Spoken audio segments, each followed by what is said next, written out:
Hello, we've been working on ways to improve rapid landslide detection by integrating empirical models and InSAR coherence methods.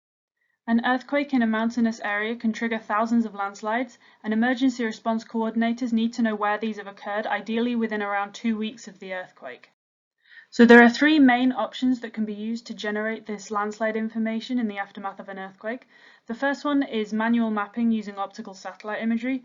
However, this can easily be obscured by cloud cover, which then means that it's produced too slowly to be useful in the emergency response. The second option is to use empirical models based on factors like ground shaking and slope to try and predict where the landslides have occurred, and these can be generated within a few hours of the earthquake.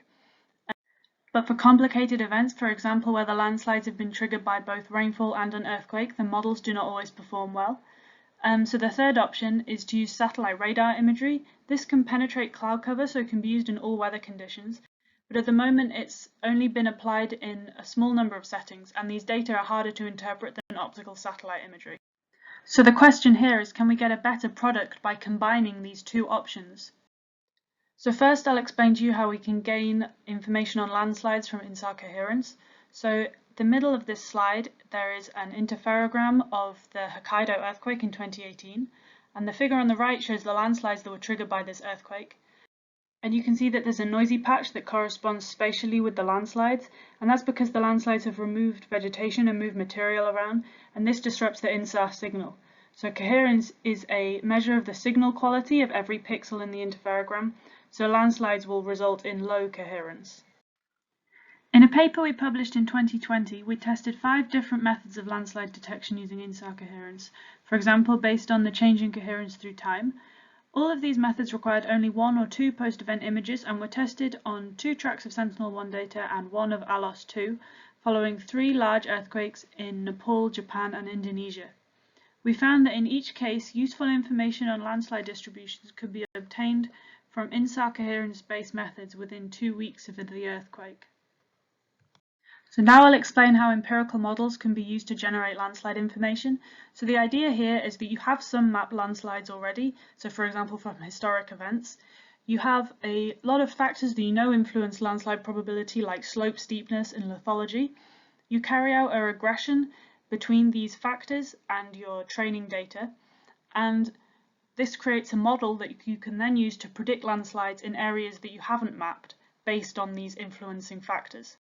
The most widely used example of this kind of model is that of Géoscience in 2018. So they trained a logistic regression model on landslides triggered by 23 historical earthquakes using topography, ground shaking, lithology and land cover as their inputs, and their predictions of landslide areal density for any new earthquakes that happen are published online as the USGS ground failure product within hours of an earthquake.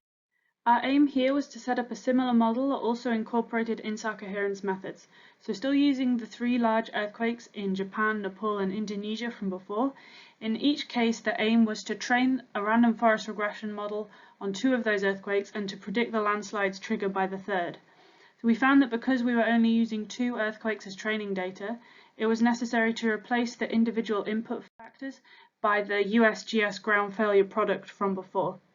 And then we added InSAR coherence products to the model in the order that the data they were derived from were acquired after the earthquake. We used ROC analysis to assess the performance of all the models. So for this metric, a perfect model will have a value of 1 and a useless model will have a value of 0.5. So the Géoscience model is shown on each graph by the pink square.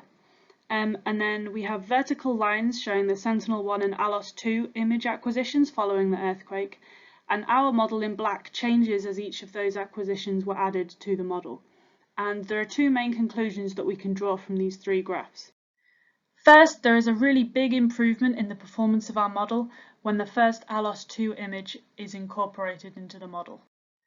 Second, our models incorporating this first ALOS-2 image are both better performing and also more consistent between events than the USGS model, which is shown in pink.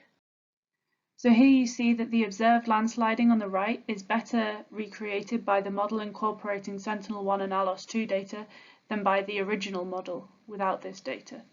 So our main conclusion is that although the USGS model is the best option immediately after an earthquake, after the first L-band radar image is acquired, InSAR coherence methods derived from this should be incorporated into the model to improve its performance.